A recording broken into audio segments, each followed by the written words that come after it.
Hello and welcome back to Live from Paris. And as promised, Florence Villeminot joins me now for a look at all the international newspapers. Hello, Florence. Hey, Lorna.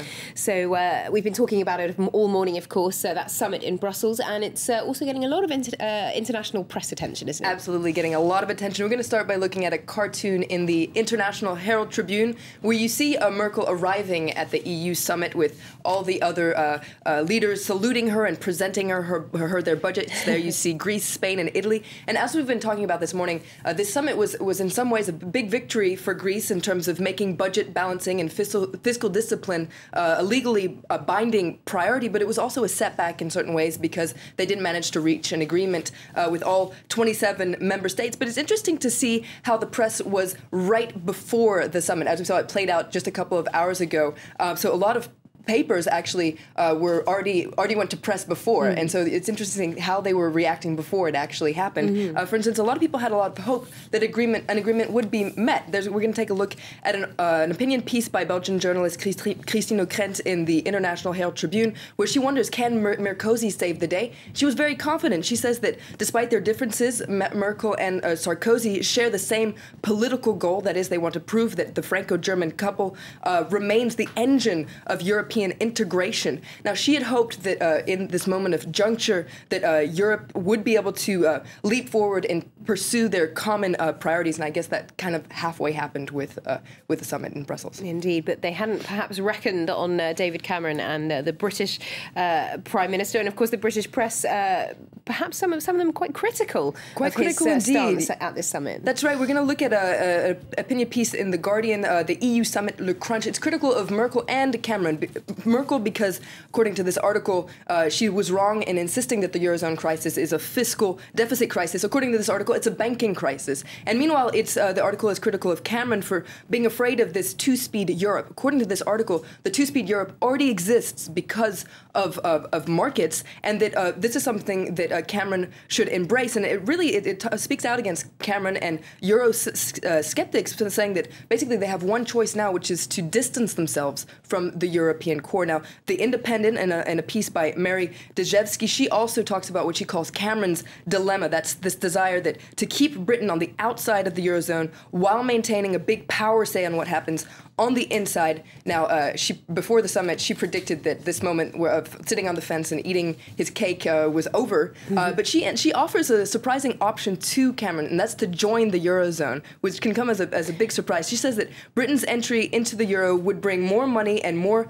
financial stability, and it would be a mutual benefit for Britain and for the EU. And it says, according to this article, Cameron has the political means and the PR skills to do so, and he should be the conservative who makes Britons into Europeans. Gosh, that certainly is a very surprising outlook there, but who knows what could happen down the line. But certainly at the moment it doesn't look like David Cameron's heading anywhere near that direction, but we will have to see.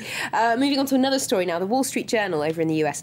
They've got quite a compelling article from Shirin Ebadi, who's the 2003 Nobel Peace Prize winner. This is really a compelling article. I really recommend you read it. It's called Broadcasting Tehran's Repression. And according to Shirin Ebadi, she says that European companies, particularly satellite providers, are continuing to provide services, notably broadcast platforms, to Tehran. So according to her, they're complicit with the government's internet filtering, mobile communications restricting, and jamming international satellite broadcasts. Now, according to her, she names companies like Eutelsat, Intelsat, and Arkiva. They're providing services to the Iranian state-owned Islamic Republic of Iran Broadcasting, which she says is part of Iran's intelligence service. Now, she says that these companies are in no way doing little to hold the government accountable. They're just turning the other way, and she says that it's time to stop, and she's calling on the EU and the US to take decisive action. She says that without the pressure on these companies from both Europe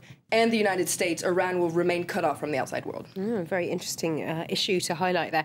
But finally, moving across to Russia, a good guide in the Moscow Times for any foreigners who get caught up in the anti-government protests that are going on there at the moment. Absolutely. It's a funny piece in the Moscow Times, and it's ironic because it comes as Russian Prime Minister Vladimir Putin is set to receive China's Confucius Peace Prize for waging war in Chechnya. Now, meanwhile, post-election protests continue in Russia, as we've been seeing this morning.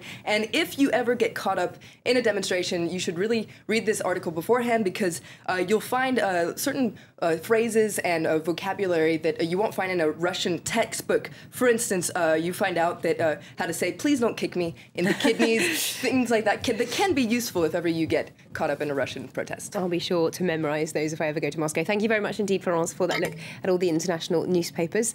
And just before we go, we're going to cross live to Brussels, because on the sidelines of that European summit, Croatia is signing its treaty of accession to the European Union. And these are live pictures of that ceremony getting underway. Certainly the arrivals starting to happen. Prime Minister Jadranka Kosor and the President Ivo Josipovic will be signing that formal agreement, which means that Croatia can now get ready to become the 28th EU member before it formally joins in July 2013.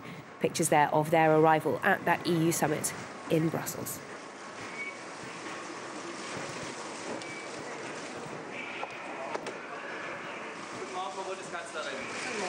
And that's Chancellor Angela Merkel, after a very long night over there in Brussels, negotiating with other EU members, arriving once again at the conference venue. And that's just about all we've got time for now. Many thanks for joining us, and do stay tuned. There's more headlines coming up with Tom Burgess-Watson right after the international weather next.